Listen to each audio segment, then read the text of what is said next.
Hello guys and welcome back to another video on my channel. Now today I'm going to be ranking Luton Town's players' performances so far in the season. Now each player must have played at least 5 games to be ranked. So the likes of Danny Hilton, Brendan Galloway, Elliot Lee will not be ranked because they haven't played enough games this season. Before I get into this video, you guys have been smashing the like targets I'm setting you. So for this video, I'm setting a like target of 45 likes. Can we hit 45 likes by the end of the week? So like I said at the start of the video, I'm going to be ranking Luton Town's players' performances so far this season.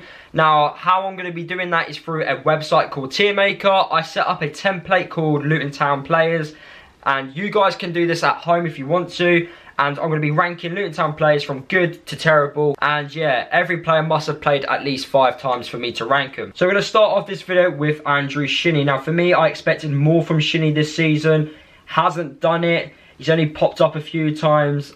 His best game was probably against Huddersfield at the start of the season. But apart from that, hasn't done too much. So for me, he's been below average. Next up, we have Callum McManaman. He's done better than Shinny. He's popped up more times, but he hasn't been consistent enough. And for me, he's just been an average player for us. Next up, we have Carter Vickers.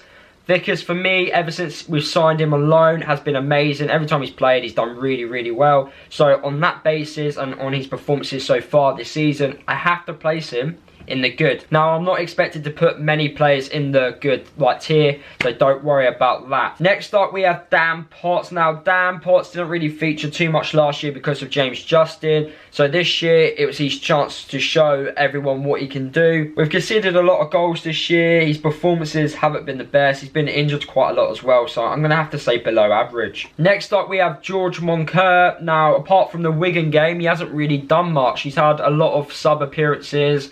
Hasn't started games at all really, so for that reason he has to go in below average. Next up, we have Glenn Ray. Now Glenn, he came back from injury and he's literally stormed the league. His stats since he's returned back from injury have been amazing, so for that reason I have to put him in good. His performances have been amazing. If he was fit and ready from the start of the season, I honestly think we would not be in the relegation places. Next up, we have Harry Kornet. Now, Harry's been a really good player this season. Obviously, he should have scored a lot more goals from the chances he creates himself. But he's had a really good year, and I think his goals have been really important for us. And I'm ranking him on his performances. He's been a good player. I can't deny that. He's been above average, so definitely a good player. Next up, we have Izzy Brown. I think every time Izzy plays, he's brilliant. Obviously, injuries have played a part in his career, and especially in this season. But I don't think we would be where we are without him. And yes, we are in the relegation places, but without Izzy, I think this season would have been worse, to be fair. At some point during the season, Izzy was up there in terms of creating chances, and if he was fully fit for the whole season, I don't think we would be in the relegation places. So for me, Izzy has had a good season. Next up, we have Jacob Butterfield. For me, Jacob Butterfield's not done too much wrong, to be fair. He's had some good performances, he's had some shockers. He's been average, but the fact that he hasn't been in the team recently surprises me because he's a really good player. But for me, I'm going to put average. I think he's done alright. Next up, we have James Breen. Now, guys, he's been terrible. I can't deny that at all. He's been really poor. Yes, I know he's not a left back and he's played a lot of times at left back. But even at right back at times, he's just not good enough. And yes, I know he's trying to replace Jack Stacey, but he's not championship level, he's more League One. Next up, we have James Shay. We've been terrible in the defensive department. We've conceded a lot of goals. Shay hasn't been at fault for many goals, but he's conceded a lot, and I can't say he's done well. So for me, he's been below average, especially compared to last season when he won, obviously, the Golden Glove. Next up, we have James Collins. His goals have been important. He stepped up to the championship really well. And yeah, he's obviously represented his country this year as well. So he's had a good season. Next up, we have Lawar at some point was one of the best dribblers in the championship. I think he's actually in the top 10 at the moment. And he hasn't played as many games as what I would have thought he would have played. He needs to add goals and assists to his games. But apart from that, he gets fouled quite a lot. He causes so many problems, and for that reason, I do think he's had an above average season. Next up, we have Luke Berry. For me, Luke Berry, he gives 110%. You know, he tries. He hasn't had an amazing season, but he hasn't had a terrible season. So for me, I think he's done better than Shinny, Potts, Shay and Monck Ur.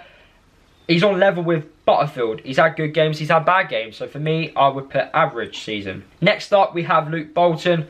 Not been good enough. I don't think he's championship level. I know we're trying to convert him from an attacking player to a fullback, but he's just not good enough. So for that reason, I'm going to have to put terrible. He's not had a good season at all. Next up, we have Mattie Pearson. Now, we've conceded a lot of goals. Mattie's been at fault for a lot of goals we've conceded, bad defending, and for that reason, he's got to go below average. He's not had a good season at all. Next up, we've got Martin Craney. He's done alright. He's had bad games. He's between above average and average for me. He's done like certain games against Brentford and the game against Middlesbrough at the start of the season have played a massive part. He's had some average performances so far this season. Next up, we've got Pelly Roddick. Stepped up to the championship really, really well, and for that reason I'm going to put above average from conference to championship as well. Now, he's had a few bad performances, but he's had a lot more good. Next up, we have Tunnicliffe. Tunnicliffe for me has not performed well at all this season. I know that like the last games before we had this break, he started performing, but he's had too many bad games. He's been a really bad signing in my personal opinion. I think the likes of Butterfield, Berry, they've done better in midfield than he has, and because of that reason I have to put him in the terrible category. Next up, we have Slugger. Personally, Slugger shouldn't have started the season. He needed to settle. He didn't. He conceded a lot of goals. There was a lot of mistakes which went down to him, which cost us this season. A lot of points have been cost because of him, and because of that reason I have to put him in the terrible category. But I do recognise that he has improved a lot, and I do think next season he would be a lot better. Next up, we have Bradley. Now, I was expecting a lot from Bradley this year. Good, solid League One centre-half. He needs to make the step up to the Championship, but he's just been really poor this year. He's had a really bad season, just like Pearson, just like all the other defenders apart from Vickers. And for that reason, I'm going to have to put him in below average. So there you have it, guys. This is my rankings of Luton Town players' performances. As you can see, 5 players have been good in my personal opinion. 2 have been above average, a lot more below average and terrible. So there you have it, guys. That is the end of the video. Hopefully you did enjoy it. If you guys want to try this at home, I'll leave a link down in the comments and in the description below so you can try it. Like I said, can we hit 45 likes at the start of the video by the end of the week? Comment down below if you agree with me. If you don't agree with me, let me know why. Subscribe to the channel if you are new, and I'll see you guys in the next video.